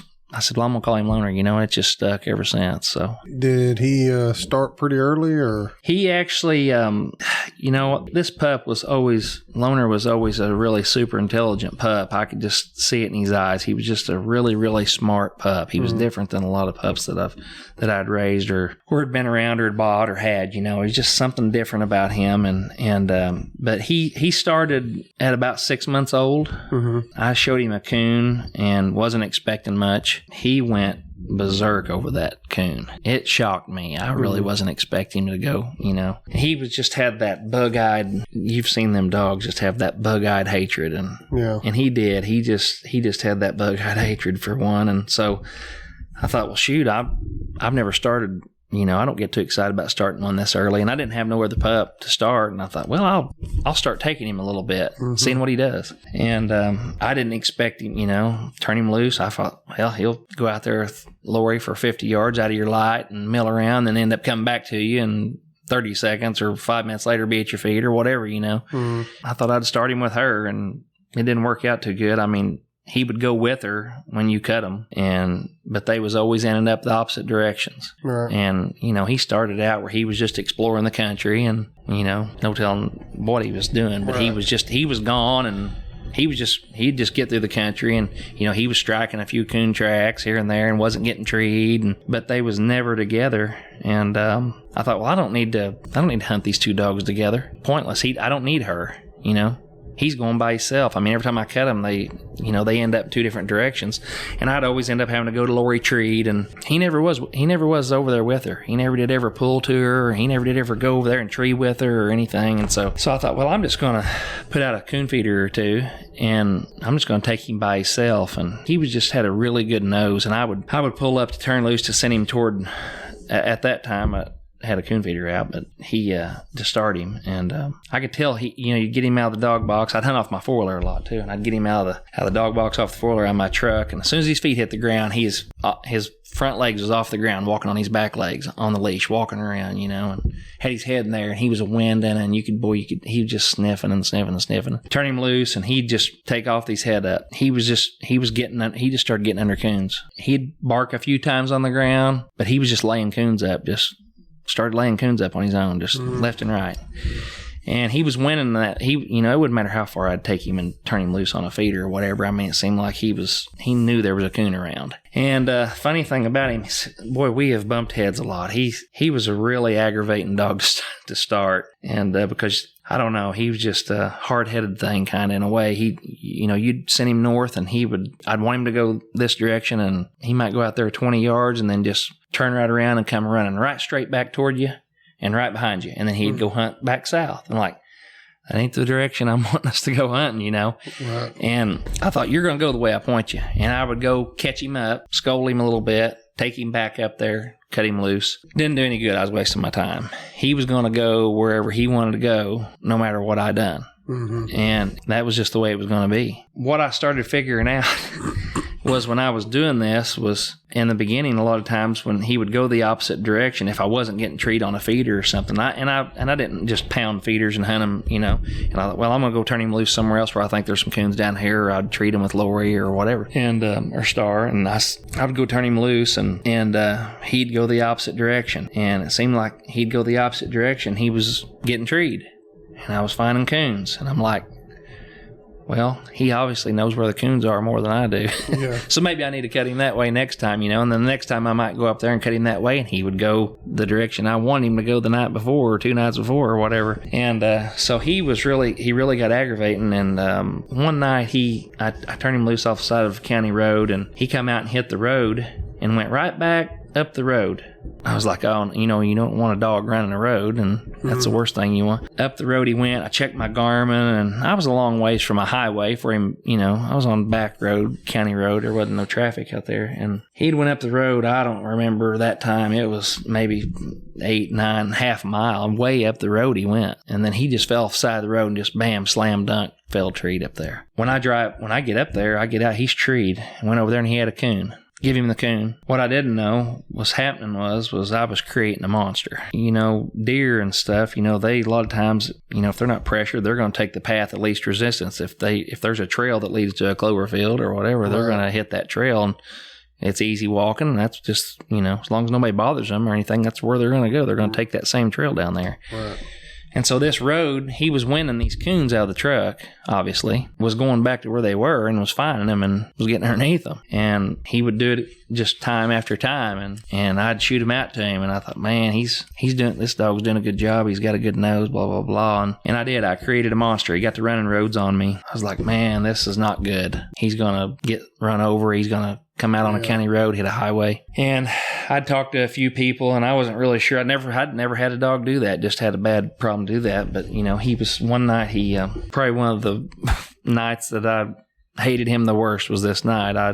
It was on a weeknight, and I got started late anyways, and I had to go through two or three gates. I was by myself, get out, open them, drive. I sent him up a branch or sent him down the branch, and he goes down it. He looks back at me and then just runs up in the brush and disappears. And I'm thinking, well, I got a Garmin. I'm going to know where you're going. He thinks he's pulling a fast one on me. And I look on my Garmin. Sure enough, he's going behind me, going the other direction. So it was just like he was doing it just to aggravate me. Yeah. And, because, it was constant. It was constant. You cut this dog north, this dog was going south. Mm-hmm. And people say, well, if he's then go turn him the other direction. Well, you do that. It was just 10% of the time he'd go the direction you cut him. So he goes out and around behind me, and he goes up, takes this big swath back in behind me. And I thought, you know what? This ain't going to fly. I've had a gut full of this. I got mad, slammed my tailgate, jumped in my truck. I look at my Garmin to see where he's at. He's headed toward this road that drives off down to this farm where some of my friends own this piece of land. We hunt a lot, and good coon hunting for up here. And I've got to go through a couple of gates. And when I went through that second one, he was on that road running it. And I got in the truck, and I just flew up through there. And I ran up there, and I caught him in the road. And he knew when I got out. I could tell the way he was acting. He knew. He knew he was in trouble. I was like, oh. And I get him caught, throw him in the truck, and I was like, you are going down that branch that I sent you down. If I've got to take you down here 15 times, you're going down this branch. Mm-hmm. And I drive him back down there, go through the gate, shut it, open it. It's a big deal. Go down there, cut him down it again. He goes down even farther and goes out of my sight. I sit on the tailgate, and I'm like, all right, you're going down the branch. You're going the way I want you to go hunting. Now, remember, I just drove down this road to get down there originally, the same road that he was running to. And he gets out of sight, and I don't hear him. He ain't struck. I don't hear him. I was like, get my Garmin out, check it. He's down there 200 and some yards, and he's cutting back, circling around again. He's out of my light. He thinks he's far enough away from me. I ain't going to know where he went. He don't know I've got a Garmin. I know every move he's making. Same thing, curls back around up there, hits the road. By the time I get back in the truck, get through these gates, back up there, he had already hit that road and went into another little driveway that tees off that I have to come down. And when I go through this gate, I hear him bark one time, ground bark. I didn't even care. I'm going to you are going down this branch. Mm-hmm. You're not doing this again. I go up there. This is really stupid. So I guess I'm telling on myself, but I get him caught. He knows he's in trouble. He kind of whimpers around. I verbally scolded him a little bit, loaded him up, took him back down there, sent him down the branch. Same thing. I'm not kidding. Goes a little farther, does the same thing, hooks back around, hits this road, and I'm just sitting there, and I'm like, you know what? I give up. I was frustrated. Yeah. I thought, I give up. I'm not going to do this all night. I can't do this all night. This is just ridiculous. So I got in the truck. He'd kind of wore me down anyways. I was kind of wore out. And so I get in the truck, and I go up there, and I go through the second gate. And the last time I checked him, he was on that road, running that road. And I just was taking my time, and I went through that second gate, and I got out of that second gate. He was treed every breath. I drove up the hill there, and I got out and stopped, and he was about 80 yards off this road, driveway, old county road. And he's treed every breath. And I thought, you stupid idiot. If you've got a coon, I don't know whether to be mad or glad. You know what I mean? Yeah. And course, I went over there and he had a coon. And he was the whole time trying to get up there to tree that coon. And I was keeping him from treeing that coon. Yeah. The whole time. He knew that coon was there. He'd winted that coon out of my box coming down that road. Yeah. He just knew the coon was up there and he was going to go up there and find him. And he did. When that all went down the way it did, I had that little light bulb go off, I guess, in my head. And I'm like, I've done this to this dog. I've created this. Now I've got a problem. Yeah. I talked to a few people, and what do you think I ought to do?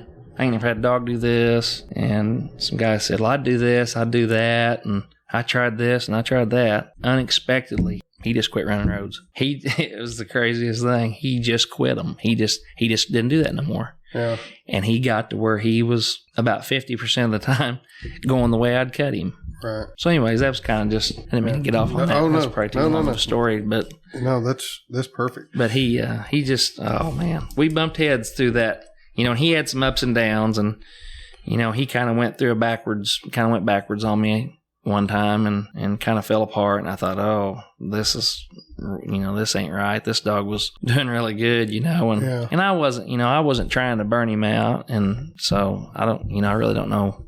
That happens. Young dogs, they go backwards and things happen. But I got kind of down the dumps, and I hunt a lot with my buddy Chops, and he said, yeah, don't get down on him. He said, you just got to hunt him through it. We just got to hunt, keep after him and just hunt him through it. And so I did, and it all worked out. He come back around. Yeah. So you hunt him just UKC or PKC too? Or? We don't have a lot of PKC. I never did ever hunt a lot of PKC hunts. We don't have we don't have very many PKC clubs around here, as you know. Yeah. And it's mostly been UKC around here. And, there's just a lot of UKC guys around here. I don't have anything against PKC. We tried PKC at our club. It's been 17, 18 years ago, 16 years ago, probably back when I had Grace. It's been a while, but it just never took off. I don't know why it didn't. We tried it. Yeah. There's a PKC. They do UKC both, but they hold PKC hunts about an hour from here. But besides that, I'd have to drive a long ways. And I don't know, to be honest with you, he's kind of a PKC type dog, and Lori was too. And I look back on that, and I probably should have hunted Lori, and I really should have hammered her. And from what I've heard guys, talk about PKC, she was probably the right style of dog for PKC. Yeah. And I should have took advantage of that back when she was younger, and I didn't. But I kind of regret that a little bit. What's he won there in UKC? So he went backwards on me, and then he come back around finally. He quit running roads. He really originally in the early days there, he was doing a lot of winding. Mm-hmm. And was treeing a lot of coons winding, and he wasn't just doing a whole lot of striking good tracks and running good tracks or messing with bad ones, or he was going through the woods looking to wind a coon, and I wasn't used to that. Right. And I didn't know whether I really liked it or not, and he was doing it, so I was just riding the ride with him, as he was doing it. But I knew that I thought, well, I want him ready. I want him ready for the hunts, and I think I can win with this dog. I think I can win some hunts with him. I'm going to try him out. But, I've put dogs in hunts too early, and just because you want to go and you want to hunt. And I like to win. And a lot of people that hunt, I'm competitive and I like to win. And I thought, if I don't have any confidence in him and don't think I can win, I'm not going to go. Mm-hmm. I would like to just make sure he's right. English Days is coming up, and I'm just going to kind of make his debut be English Days. And, if I get beat, I get beat. We're going to hunt in cornfield country. I knew there had to have been a lot more coons in Illinois than there was for sure down here. And I think you probably know that there is. Yeah. I hunted Illinois I lived there for almost a year and hunted over there. And it's some of the best hunting I've ever been in. It's really good. Yeah, it is. So that's the hunt that I took him to, and put him in, and he I about didn't go. He looked awful prior to English Days. I was hunting him a lot, trying to get him tuned up, and just I was just hunting him, and not trying to get him tuned up. I was just hunting him, trying to make a dog out of him night after night, and he just before English Days he was just looking awful, and I thought I'm not going up there. anyways, I was talking to a buddy of mine, David Bradley, down in the south. He was gonna make the trip up there, and then my buddy Chuck Henson, man, he'll be fine. You're easy to get down on him, and he's probably doing better than what you're letting on, and you're too picky, and this and that. And I said, well, I just ain't got no confidence in him. He's really been looking bad. Mm-hmm. And so I thought, well, I'll go. Hell, I'd actually been hunting that week prior to that too. My buddy John Wyrock, and he said, well, I don't know. You think you ought to make the trip? You think it's worth it? He'd hunted with him, so he had saw him. Yeah. And he was a first-hand experience, not just hearing me talking. He knew that he wasn't looking too good. And so I went up there, and on Friday night, Thursday night, I hunted. We didn't do no good. We had a decent hunt. I just didn't do no good. I got beat. So my first hunt with him up there, I got beat. And then Friday night, I took third place, and he looked pretty good. I don't know. I was pretty excited. Mm-hmm. And you always want to win first, right? And I thought, I need to be tickled with third, and he didn't put on no clinic or anything, but we pulled off third place win, and I thought that it was probably over for me. Yeah, I really did. I thought, well, I'm going to take this third place trophy, and I'll probably be headed back to Missouri, and that'll be the end of it, And so hunted next night, got drawled out again, and I ended up winning first place that night and was the highest scoring English male on that Saturday night. I really didn't know at the time when they was giving out the awards. I didn't know that I was the highest scoring male. I hadn't checked the board, and I knew that I won first, but I wasn't sure, who had high scoring male. But I think I missed the king of the hunt on that at English Days. I think I got beat for the total by 75, I think. Yeah. I was close to getting king of the hunt, but I didn't make king of the hunt, but it was close. And so I was pretty proud of him. I was really proud of him after Saturday night, because I really thought that, I thought it was over. And so he was my buddy all over again. Yeah. He wasn't my buddy the week prior. Yeah. We wasn't getting along very good. Yeah, he definitely sounded like he made up for it after Saturday night. Yeah, he did. What other hunts has he been in? So after that, I pretty large benefit hunt over here, close to us over here, and I went and hunted in it, and I got second place in that. So that gave me another win. And then I can't remember really after that. I didn't hunt a whole lot of local hunts. I hunted a few and just got some cast wins on him locally. And I thought, well, if I'm going to grind him out, make him night champion, all that, I'm going to hunt him in some hunts, around. Won some cast and put some wins on him, this and that, made him night champion. And ended up this past year, I won an RQE, which qualified me for the zones for the UKC World. Got to go down there for the zones. I placed third place at the zones, which allowed me to advance to the top 100 in 2021. Now, I was pretty excited. Yeah, I bet. I got third down there. I think there was three of us that all had the same score, I think, if I remember right, down there. But it was great. I got in on one night down there along with two or three other people. Mm-hmm. Interesting fact, well, something funny is Loner's got down there and his eyes swelled shut.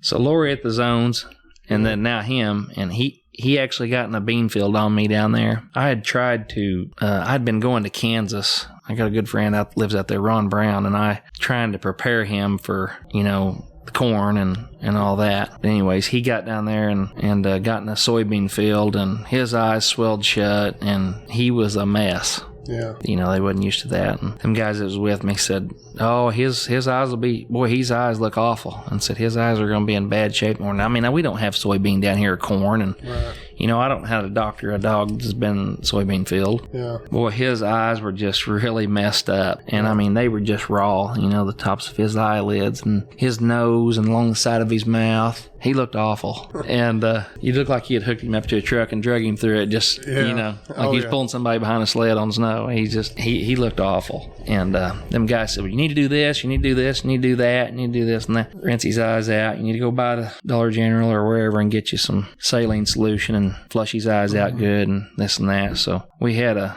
spa treatment, I guess. Loner got a spa treatment. Yeah. Basically, I kind of laughed about it and said he got his spa treatment.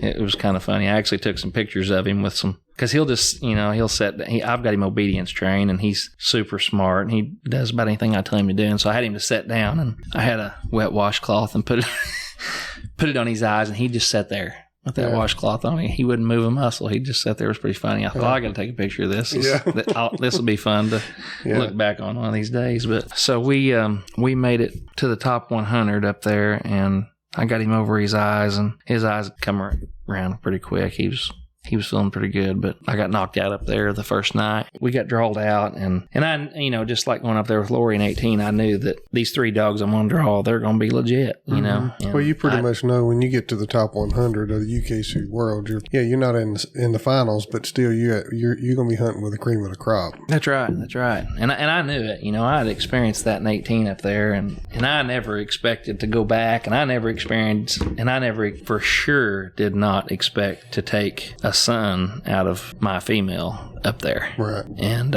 so we go up there, and I'll never forget this either. Our guide took us we pulled off the side of the road, there's corn, and I got out, and the first thing I said, where's the timber? He said, right through there. We got to walk through this field and get to the timber. Well, I got mine. So, all right. So everybody's getting their stuff out, and I get my Garmin out and look on my bird's eye, and I'm like, we're walking through a cornfield. And everybody that's probably listening to this is probably laughing because they're used to this. Mm-hmm. You know what I mean? Yeah. Where we live, we don't see this. Yeah. And we're not used to that type of hunting. And I thought, Loner will be through that in 30 seconds, and on the other side of it, going out the back side of it, and in the back side of that cornfield, and hope we don't get in here and, run this corn. But I'd been hunting him in Kansas. He was hunting in that corn. I exposed him to that out there 4 weekends straight prior to the zones, and he really hunted him like I'd raised him out there. Mm-hmm. And I was shocked. And he just operated really good. And so I had a lot of confidence, but I thought his wheels could fall off out here on me, So we walked through I look on my Garmin, and I'm like, there ain't 5 acres of timber in there.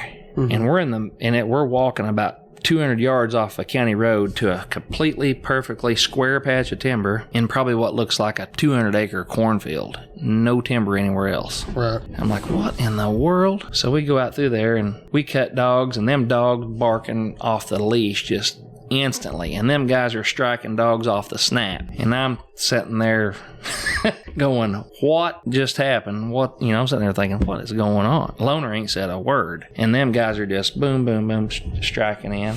All 3 of them dogs struck in right at our feet, right at the edge of this timber. Dogs start loading up and getting treed. I mean, they didn't go nowhere. A couple of them got split, and one shut up and moved, and then all of a sudden Loner just blows up treed, and I strike him in and tree him, and another dog pulls to him, and I forget really what happened. Anyways, I couldn't find my coon, and the next guy over there couldn't find his coon. We went to that dog. I'd recut. Well, I mean, I know that I'm into a comp hunt here. I know where we're turning loose. I know the game. I know what's the object is. Yeah. I'm blown away that we're turning loose in this little patch of timber, and we went 25 yards, and there ain't 5 acres in here. And this dog gets treed over here left-handed from us, and he has a coon.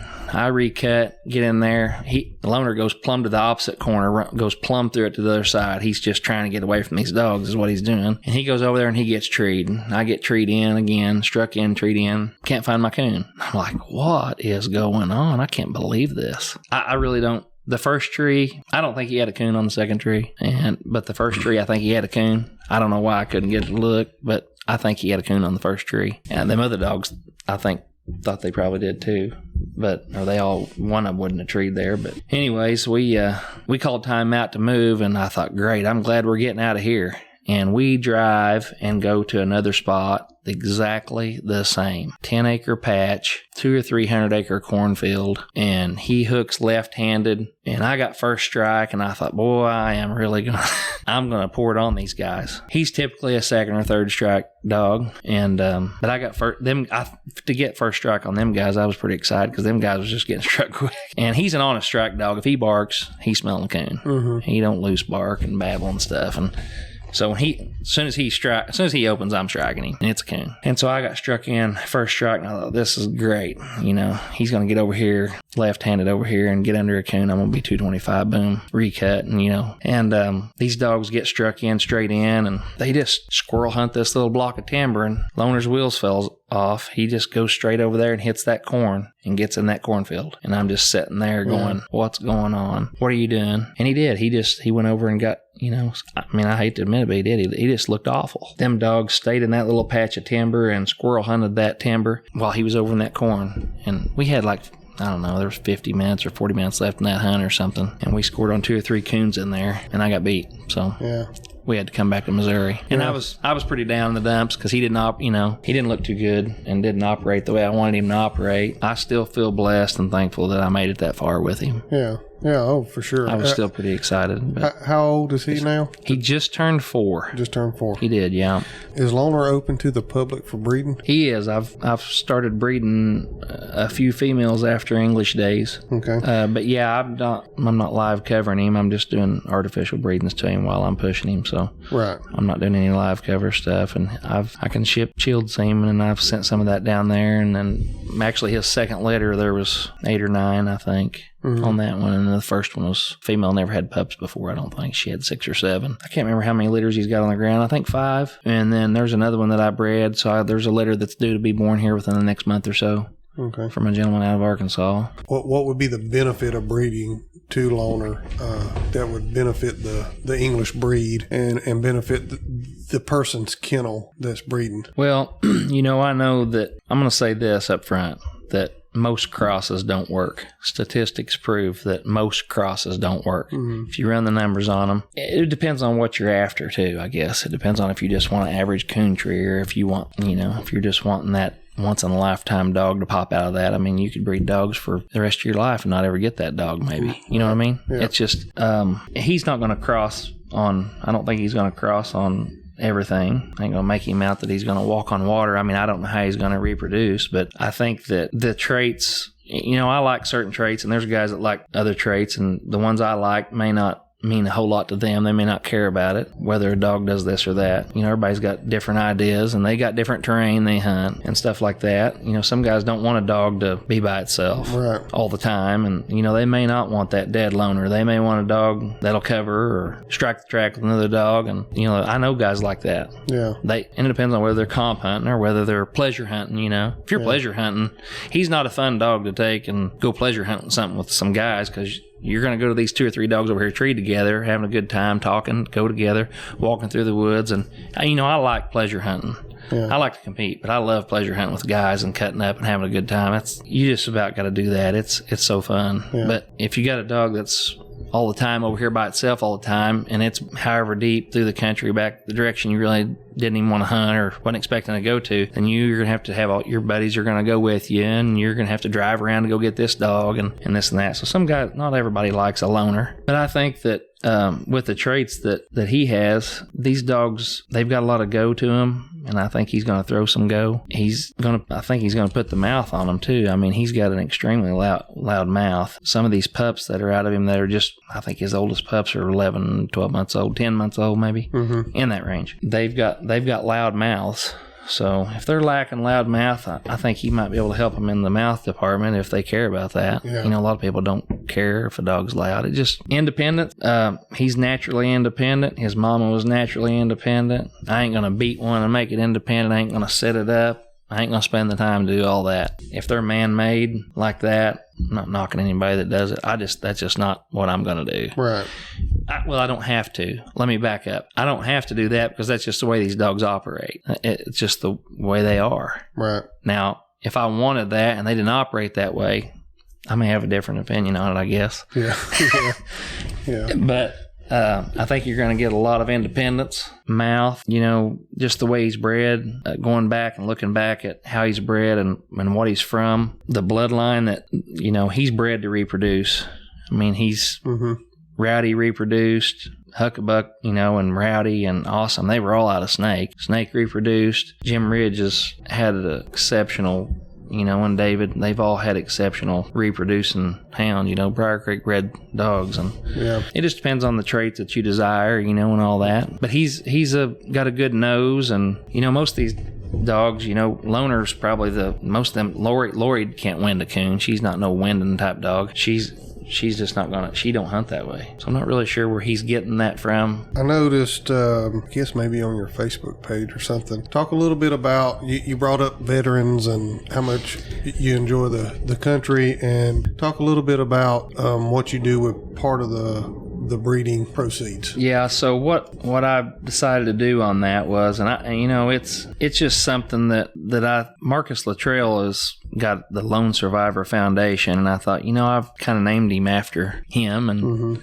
Lori, and for lots of different reasons, and he's an American hero, and to a lot of people, not just me. There's ways to give back. I wasn't in the military, and looking back, I've had times in my life where I thought, I probably should have went and served our country, and I didn't. So, if I can give back by doing something like this, it may not be that much, but I'm going to give, I never did set an exact amount. I did at first. I said, well, I'm going to give 25% of every stud fee to the Lone Survivor Foundation. And then once I had ran an ad and said that I was going to give back 100%.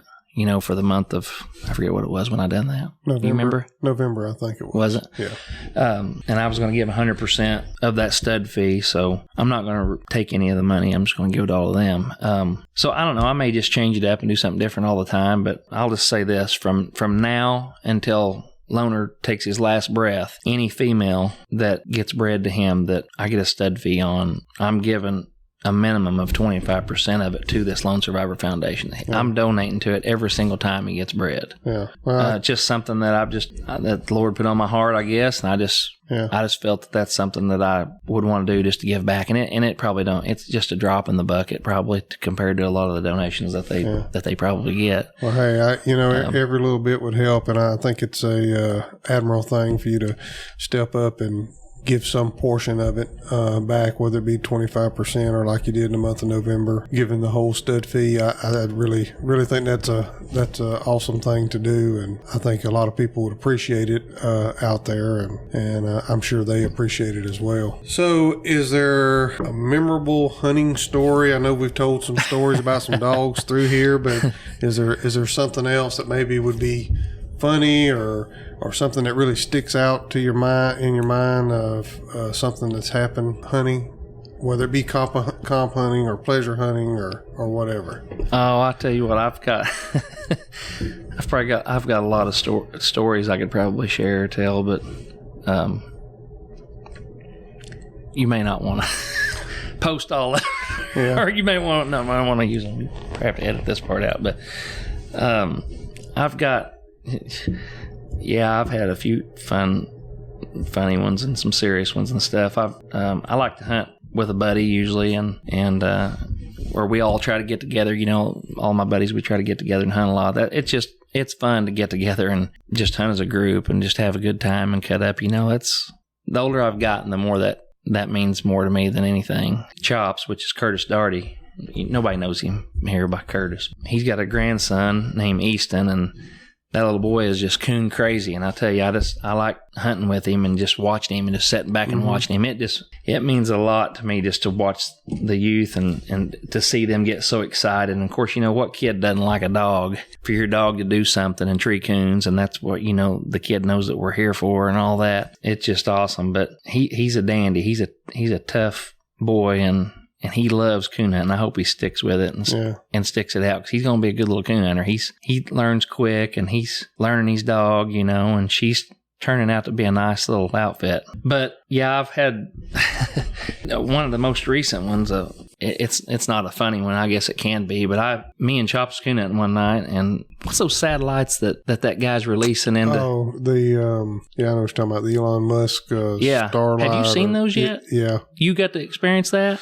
Yeah, the little lights up in the sky in a line. Oh, that was the wildest thing. That was back, it's been several months back, and we'd cut dogs loose, and we were just sitting there waiting for them dogs to get struck, And then I look up, I'm just looking up into the sky, and I do that a lot. And I was looking up there at the stars, and then all of a sudden, I see this star moving, and then one right behind it, and then one right behind it. I'm like, I thought I was losing my mind. I didn't know what was going on. I didn't know anything about these satellites. I didn't know nothing about them. Hadn't heard anybody talking about them. And I look up, and there's just, one, and there must have been 50 to 100 of them. I was watching them. There was probably 15 or 20 of them before I even said anything. I said, "Hey, Easton, and look up there." And we saw them satellites flying through the sky, and they just coming through there real slow and just a perfect straight line. Yeah. And it was pretty neat. He got to experience that, and we got to experience that coon hunting. It was kind of neat to experience that. And them dogs got struck. We went and they got treed. We went down there, pulled them off the tree, found a coon, recut them, and I this is just, I'm sure anybody would do this, for their friends. But I've got some good friends that I love, and they love me, and we all are pretty tight. And but I got a pain in my abdomen, and I said, I don't know what's wrong. And we had turned them dogs loose again off that tree, and they struck and was going out of hearing. And I thought, boy, I've got something wrong. And anyways, long story short, Chops just about had to carry me out of the woods. I was having a kidney stone. I didn't know it. I thought my appendix had busted or something, And so he got an opportunity to fly me out of the I felt like I was on a helicopter with the drive we had, flying up there's not a straight road down here. Yeah, no. Yeah, it's all curvy. And so we had a trip to the ER, and I had kidney stones, and that was my first experience with that. I don't want to experience that no more, but I've heard they're not fun. No. And you're thinking you're going to go on a coon hunt and have fun, and that happens and things falls apart on you. But I used to hunt a lot more by myself, and I thought, you're out here by yourself, but you'll do things to get yourself out of situations just on adrenaline. But I thought, man, if I'd been here by myself, I might not have ever got out of here. Because, boy, I tell you what, people that's had them that I've talked to, they say, oh, you've never had them before, huh? And I said, oh, yeah, that was quite an experience, But I had that happen in the woods coon hunting. You experience a lot of things when you're out there at night. Oh, yeah. And, positive and negative, and things can happen at night out there. And there's things going on out there that coon hunters know that's going on that nobody else, everybody's at home asleep that don't coon hunt, running into things, and it's like, whoa. Yeah, for sure. Well, we've been at it for a while. I'm trying to bring it to a close here. Is there anyone that you'd like to give a shout out to or thank? And if someone would be interested in breeding, how would you like for them to get a hold of you, Facebook or Instagram? Or Yeah, I've got several people. I talk a lot about, having true friends, and I've got a bunch of them, and Chuck Henson, Jamie Snyder, Colton Russ Jones, Chops Darty, Ron Brown. I've got a lot of guys that have had some kind of an impact, helping me with a dog. It's hard for some people can probably take credit for themselves, but I just feel like I can't take credit for anything that I've done just for myself without the help of somebody else, because all them guys have, contributed one way or another, whether it was getting a pup from them or going hunting with them or whatever. I've got, you got buddies that you hunt with, they've got excellent coon hunting, and, John Wyrock, another great friend of mine, and he's got a lot of good coon hunting down there. So he had a part in getting Loner to where he's at and this and that. I look at it that way. A lot of people don't look at it that way. Yeah. They think that they're the one behind leading the dog, and they own the dog, and that they're the one that's done everything. And they'll probably play a big role, and the owners of the dogs do. But when you got a group of buddies that are dedicated friends, that you all just love each other and care about each other and want to help each other be successful, whether it's hunting somebody's spot or training a dog or getting a pup from one another, or a breeding, or doing a cross, or, letting a buddy shoot a coon out because he's got more coon than what you do. That's something that you and your dog are benefiting from, that maybe those people, they're not going to get no pat on the back from it, and they're not going to get any glory from it. Right. But, looking back on stuff is I've got a lot of people to thank, and that made an impact on my dogs or my success or whatever, what little it's been. I mean, I haven't had a lot of success, but just what few little piddly wins that I've had, Somebody's interested in breeding a loner, how would you want them to contact you through Facebook? Yeah, they can contact me through Facebook. They can get a hold of you on here. You can put them in touch with me. Yes. You can give them my phone number, email. So if you're out there listening and you're interested in getting a hold of Brett and getting a breeding to loner, you can email me at thecoonhoundcollective@gmail.com, and I'll put you in touch with him. We'll get you linked up, and y'all can go from there. Anything else you'd like to add before we close it off here? No, I guess that's about it. I appreciate you having me on. I've had a good time. It was a great experience. Yeah, I really, really appreciate you taking time out to be on here. It's a true honor to have you, and hopefully maybe 6 months or a year from now we can do this again and maybe talk about where Loner's at then. And sounds good. Maybe you'll have another project come along by that time, and we always hope. Yeah, for sure. Yeah, if you don't have anything to add, I think we'll sign off here, and Thank y'all for listening to the Coonhound Collective this week. Hey guys, thanks for joining us this week on the Coonhound Collective podcast. We really hope you enjoy the content that we're bringing here. If so, head over to Facebook and give us a like, and Instagram and give us a follow at the Coonhound Collective. Also, if you have any large hunts or benefit hunts that you would like for us to announce on here, you can send those to thecoonhoundcollective@gmail.com. If there's any products or someone that you would like to hear us interview here at the Coonhound Collective, please send those to thecoonhoundcollective@gmail.com, and we'll see if we can get them done. Thanks, guys.